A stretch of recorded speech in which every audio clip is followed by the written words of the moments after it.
اهلا بيكم يا حبايب طعم زمان. ايه رأيكم بقى في الحلاوة والجمال دي؟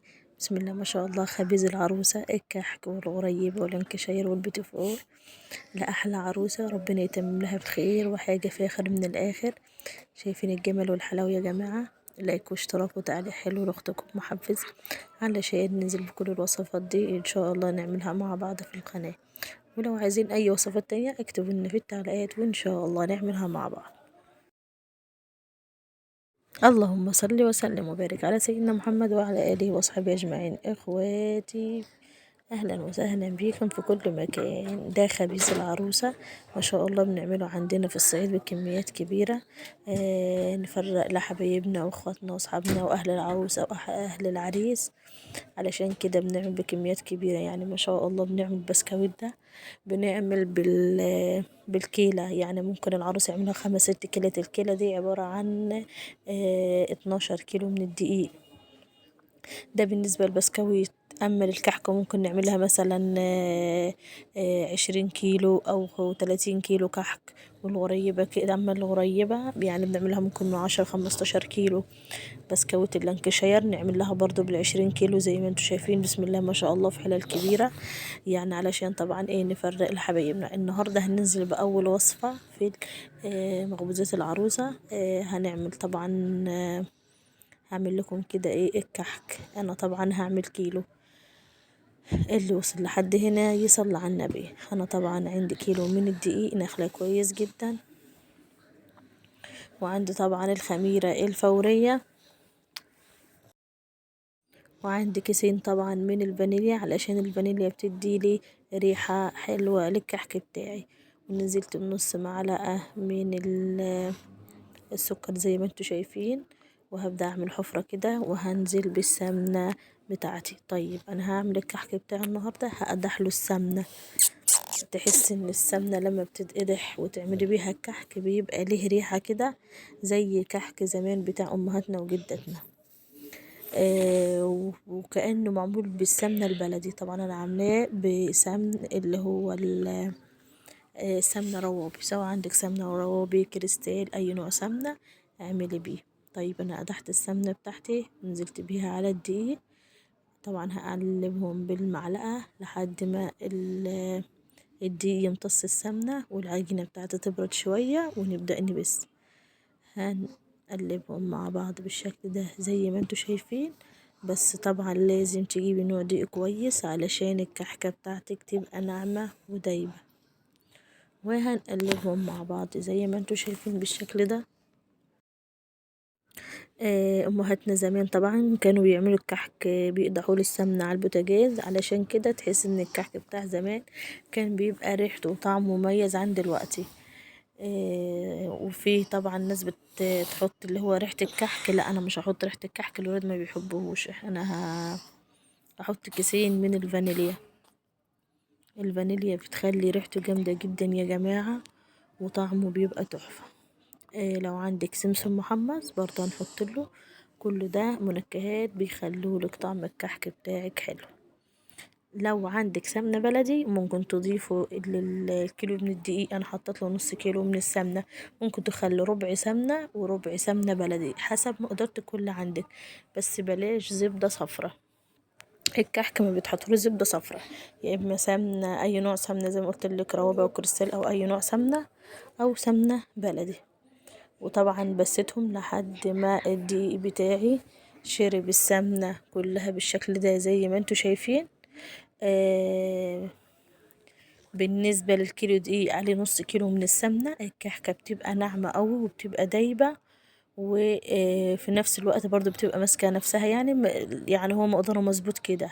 الكيلو دي عليه نص كيلو من السمنة، عليه نص عليه كيسين من الفانيليا، وطبعا معلقتين 3 سمسم، وكيس خميرة فورية. أنا طبعا كيس الخميرة الفورية بتاعي دوبته في نص معلقة من السكر وكوباية مية دافية. لو عندك لبن ماشي، ما عندكيش اعملي زي كده. وهنقلبهم مع بعض زي كده وبعدين أبدأ ألم العجينة بتاعتي. كلنا عارفين يا جماعة طبعا الكحك ما بيتعجنش. أنا هلمه لم. شايفين بسم الله ما شاء الله.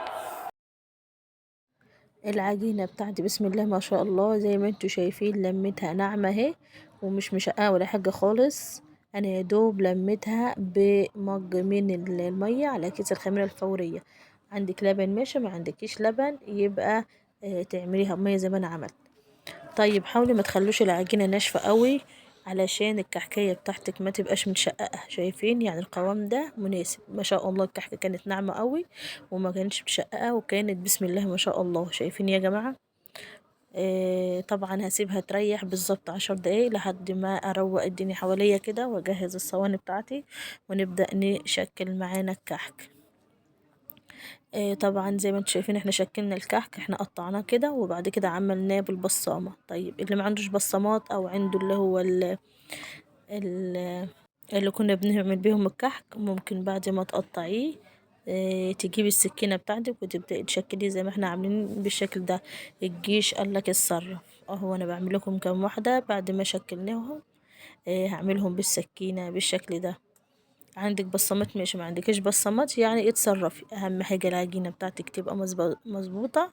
زي ما انتوا شايفين العجينة مش متشققة ولا حاجة خالص، ناعمة وحلو. ولما تيجي تدخليها الفرن وتسويها تطلع الكحكاية بتاعتك تبقى مسوية كده، مش متشققة خالص. طبعا بعد ما شكلناهم انا مولعة الفرن بتاعي، هسيبه يسخن وبعد كده اخلي الكحك يستوي على نار متوسطة. مش عايزين نار عالية، احنا عايزين الكحك بتاعنا يستوي على نار متوسطة علشان تبقى الكحكة بتاعتك ناعمة وفي نفس الوقت يعني تبقى واخدة لون ذهبي حلو. طبعا انا عاملة صغير وعاملة كبير، شوف اللي انت عايزين اعملوه. عايزة تحشي الكحك بتاعك ملبن ماشي، عايزة تحشي اي حشوة براحتك خالص. اهم حاجة عملنا العجينة بتاعتنا والحشوة بتاعتك زي ما انت عايزة.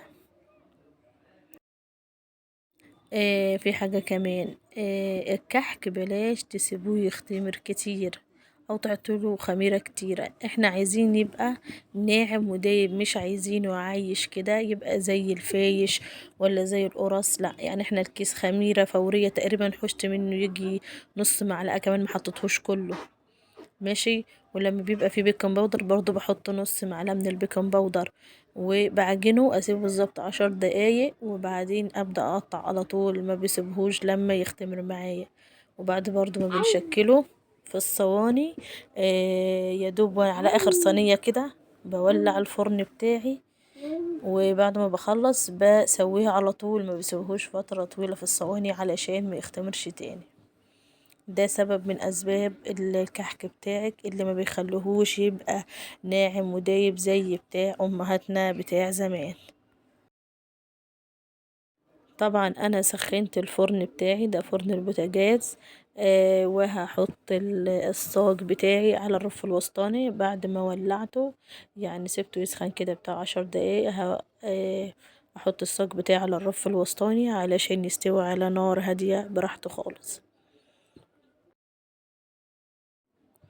وحاولوا لما تيجوا تسووا الكحك يعني بلاش اللهم صل على النبي النار الشواية تبقى عالية.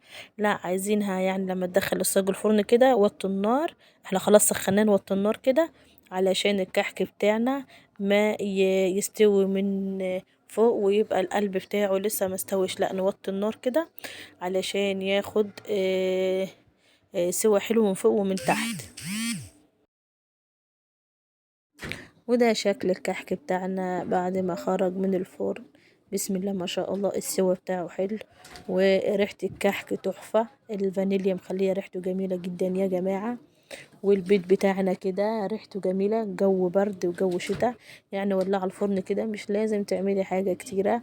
يعني اعملي حاجتك في بيتك، لو هتعملي كيلو او 2 كيلو من الدقيق ولا هياخد وقت ولا هيتكلف نص التكلفة بتاعت برا، وفي نفس الوقت حاجة بتفرح الولاد.